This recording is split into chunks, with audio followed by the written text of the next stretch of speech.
It's springtime around here, and I went to start the Black Evo the other day, and this happened.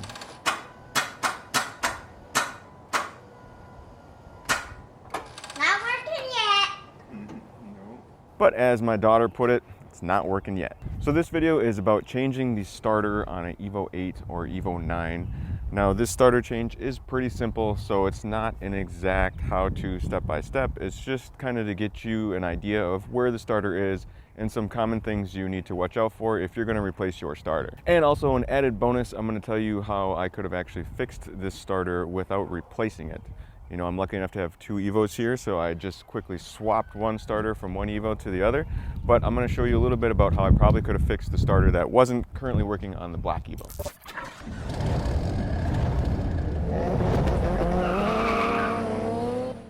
So the first thing you're going to want to do is actually disconnect that positive battery terminal. The wire from the positive terminal is running basically a wire direct down to your starter. So you're going to want to remove that just so you don't have any chance of arcing anything down by the starter when you remove the wire that connects to your starter. Now I'm going to show the starter outside of the car, and this is kind of the direction it would bolt in, just showing you the three main mounting points here where the starter actually bolts in place. So there's a longer bolt that kind of comes in from the driver's side of the car, shorter bolt that comes in from the passenger side of the car, and then the connection point where your nut kind of screws on, and also where there's a plug wire that plugs in as well. So again, just giving you a different view of the starter outside the car and basically the two bolts and the one nut that are going to be attached to that starter. Now, the part I mentioned about fixing my starter itself isn't exactly so much of a fix as maybe something to watch out for the more I thought about it. But this stud that kind of protrudes out where the nut bolts on, this nut that holds the wire on, the main reason my car actually was not starting, once I took the starter out, I realized it was actually because that stud that the nut bolts onto, it was just like loose. There's kind of a little washer there that holds it in place, or washer is probably not the right term, but that stud was very loose and it just basically was not making a good connection.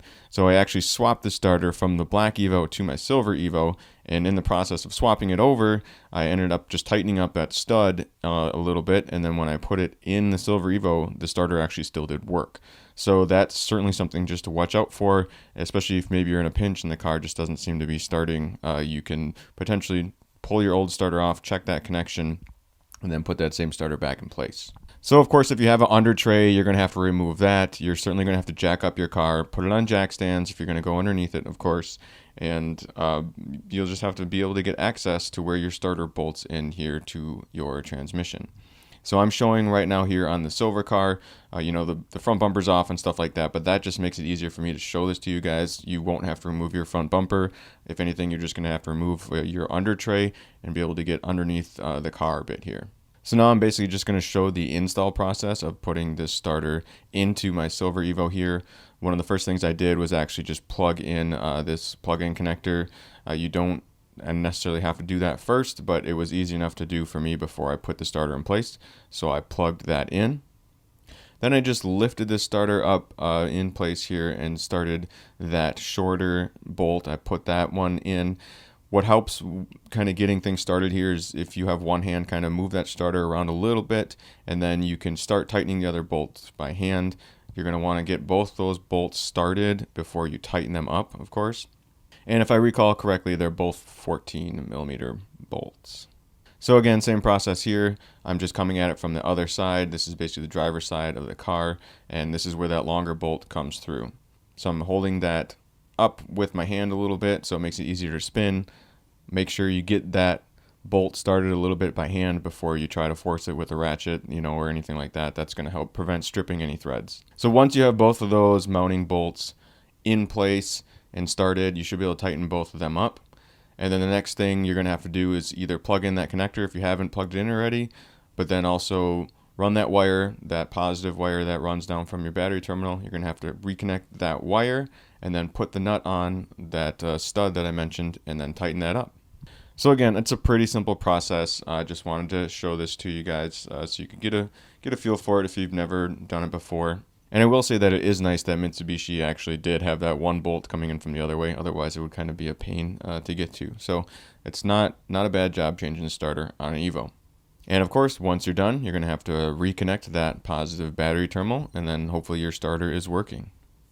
And just my personal opinion, this is probably one of those things where you don't necessarily need to buy OEM, because OEM, I didn't look up prices before I started recording this, but I imagine it's very expensive. So a starter, your local auto parts store might not have one in stock, but they could probably get one in a couple days. So you can probably get a remanufactured starter if you needed to.